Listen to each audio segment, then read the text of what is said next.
We all think we know the story of the Amazon, a vast green wilderness, mostly untouched by humans. And we think we know the story of the Nazis, a defeated regime, its evils confined to the history books. But what if both of these stories are wrong? What if the jungle has been hiding a secret that connects them? This is not a tale of a lost world, but of a found one. And what was discovered deep in the heart of the rainforest is so chilling. It rewrites everything we thought we knew about our past and the very nature of fear itself. The Third Reich's grip on the Amazon. Imagine the Amazon rainforest in the 1930s, a vast, green mystery. To most of the world, it was a distant, untamed land. But to the rising Nazi regime in Germany, it was a place of opportunity. They didn't just want to explore it, they wanted to understand it, and perhaps to control it. This brings us to a young, ambitious man named Otto Schulz-Kampfenkel. He was a zoologist, a documentary filmmaker, and, importantly, a member of the notorious SS. In 1935, with funding from the German government and its propaganda ministry, he set foot in Brazil as the leader of the German Amazon Jari expedition. On the surface, the mission was scientific. The newspapers of the time described Schulz-Kampfenkel as a brilliant example of the modern generation. He claimed the expedition would fill in a blank spot on the map. But you see, the truth was far more complex and sinister. This wasn't just a trip for collecting bugs and plants. It was a mission with a political command, backed by the Nazi Party's foreign organization. Schulz-Kampfenkel wasn't just a scientist, he was a skilled marketer, and this expedition was a piece of Nazi propaganda, designed to showcase German prowess and strengthen ties with Brazil at a time when world powers were vying for influence there. The expedition team, which also included an experienced pilot and an engineer, was equipped with a modern Heinkel seaplane, hailed as a symbol of Nazi innovation. They recruited local helpers and an indigenous guide from the Aparai people, whom Schulz-Kampfenkel rather arrogantly nicknamed Winnetou, after a fictional character from German adventure novels. Their goal was to travel the Jari River, a remote Amazon tributary, all the way to the border of French Guiana. Almost immediately, the jungle fought back.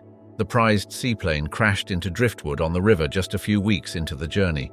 The men, who supposedly represented the master race, were totally dependent on the knowledge and skills of the indigenous people to survive. They were ravaged by tropical diseases.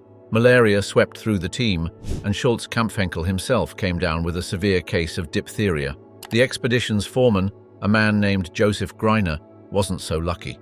He succumbed to a fever and died in the jungle on January 2, 1936. His grave, marked by a massive wooden cross emblazoned with a swastika, still stands in the rainforest to this day, an eerie physical reminder of this Nazi foray into the Amazon. Despite the hardship, the team pressed on for 17 months. They collected thousands of animal specimens and indigenous artifacts, took thousands of photographs, and filmed over 2,700 meters of film. When Schulz-Kampfenkel returned to Germany in 1937, he used all this material to fuel the Nazi propaganda machine. He published a popular book and released a 90-minute film called The Riddle of Hell's Jungle. The film was a huge success in Nazi Germany, thrilling audiences with images of an unexplored world, even though, scientifically, the expedition didn't actually lead to any major new discoveries. So, what was this all really for? The official story was science and adventure, but behind the scenes, something darker was brewing. After his return, Schulz-Kampfenkel conceived a secret plan, which he called the Guiana Project. He proposed a military takeover of French Guiana. His audacious plan involved smuggling a few hundred men into the country via submarine. With their help and that of the local indigenous populations, they would seize control. The land, he proposed, would then be worked by African laborers, who he viewed as practically slaves, to make it ready for a new colony of the Nordic race. He presented this colonial fantasy to the head of the SS, Heinrich Himmler himself. Fortunately for the world, Himmler declined. The Nazi war machine was focused on other projects, and this reckless plan for a South American bridgehead was reportedly shelved. Whispers in the jungle. So the official Nazi mission in the Amazon ended. The swastika was carved into a grave, and the leader went home with his specimens and his films. But where the history books end, the jungle's whispers begin. Because after World War II, a new, much stranger story started to take root. It's a story that blends ancient myth with a desperate escape plan, and it all centers on a man and a legendary lost city. In the early 1970s, a German journalist named Karl Brugger was working in Manaus, Brazil. One evening in a bar, he was introduced to a man who called himself Tatunka Nara. This man claimed to be a prince, the son of an indigenous chieftain and a German woman. But more incredibly, he said he was the prince of a vast, hidden underground kingdom called Akakor. Brugger was fascinated. He spent months listening to and recording Tatunka Nara's incredible story, which he later published in a book called The Chronicle of Akakor. According to Tatunka Nara, his people were the Uga Mongulala, a tribe chosen by gods from the sky who arrived thousands of years ago. These gods were incredibly advanced. They built Akakor and a network of other underground cities, connected by thousands of miles of tunnels that stretched across the entire continent. They also built 13 stone fortresses in the mountains, all before mysteriously departing and leaving their magnificent cities to the tribe. The story was epic, a tale of a great civilization that rose and fell in total isolation from the rest of the world. But then, Tatunka Nara's story took a sharp, modern turn. He claimed that his people had a special connection to a specific group of outsiders, the Germans. He said that after World War II, as the Nazi regime crumbled, thousands of German soldiers managed to escape the chaos of Europe. They didn't just flee to Argentina or Paraguay. According to him, a convoy of U-boats sailed across the Atlantic and up the Amazon River. These weren't just any soldiers. They were the most elite SS officers, carrying with them advanced technology, secret documents, and a burning desire to survive.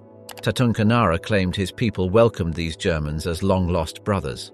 The story goes that the soldiers, with their discipline and their own fascination with ancient mysteries, integrated into the Uga Mongulala tribe. They found a new home within the labyrinth of tunnels and chambers built by the ancient gods.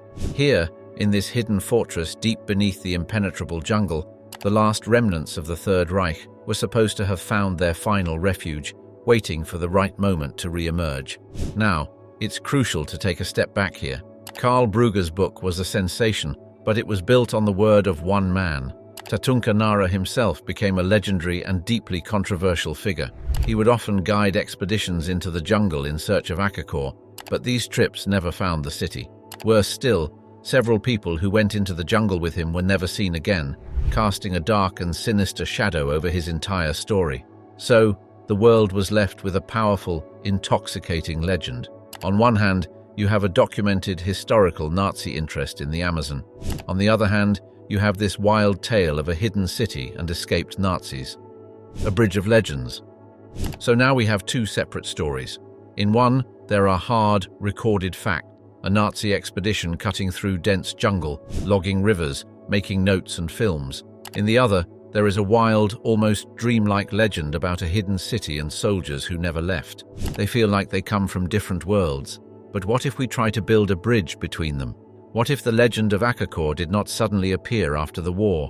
What if it was already there, whispered among people long before? And what if the Nazis themselves were not only hearing those whispers? What if they were looking for the very thing those whispers hinted at? That thought moves us from strict history into a darker kind of possibility. The Nazi leadership was not just hungry for land and power. Some of them were fascinated by stories of the distant past. At the highest levels, men like Heinrich Himmler loved strange ideas about ancient peoples and lost empires. They believed, or wanted to believe, that the so-called Aryan race had come from an advanced civilization long ago, a people with great skill and strange knowledge. When that civilization collapsed, the story went, its survivors spread out across the world and kept pieces of that knowledge with them. So the regime sent teams to look for evidence. They traveled to frozen places like Tibet. Hay searched old ruins in Europe. Given that history, it is not a huge step to picture their interest turning to the great, unexplored wild of the Amazon. The jungle is full of its own old stories, tales of cities swallowed by vines, spirits who hold hidden keys, and gods who left marks on the ground. To men chasing a lost past, the Amazon would be a treasure chest. Now imagine Tatunka Nara's stories through that lens. What if the gods he spoke of were not visitors from another world, but remembered figures of a lost human culture? What if the stone halls and tunnels of Akakor were not alien at all, but the ruins of a people some imagined to be superior, the very people the Nazis wished to find? This flips the legend on its head. It makes the hunt less like science fiction and more like a dangerous search for proof that could change or justify terrible ideas. Think about Otto Schultz-Kampfenkel's trip in this light. On paper, he was a naturalist and a filmmaker. He mapped rivers, filmed animals, and talked with native people. But mapping remote waterways also opens doors. Meeting tribes who had little contact with outsiders gives one access to their stories and place names. What if, along with animal specimens, he collected stories? What if he quietly noted tales of stone structures, of people different from the local tribes, of strangers who once taught strange skills? His later Guiana project, the plan to invade and colonize French Guiana, starts to look less like a simple land grab and more like a targeted mission. He wasn't just proposing to send any Germans, he wanted to send a colony of the Nordic race. Was he hoping to establish a base camp right on the doorstep of this legendary civilization? A place where they could launch a proper search for the lost technology and pure bloodline of their ancestors?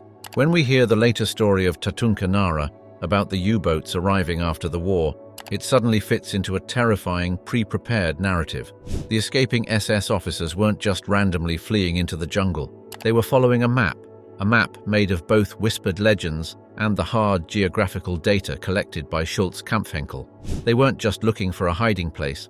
They were trying to reach the promised land their ideology had told them was there all along. They were going to find the ancient home of the Aryan race and use its supposed power to one day rise again. The truth unearthed. For centuries, the story people told about the Amazon was tidy and wrong. A green desert, an endless wilderness where only tiny mobile bands lived in flimsy huts and left no lasting mark on the land. That image fit neatly into an old, Eurocentric script about what counts as civilization, but it also blinded scholars and the public to a very different past.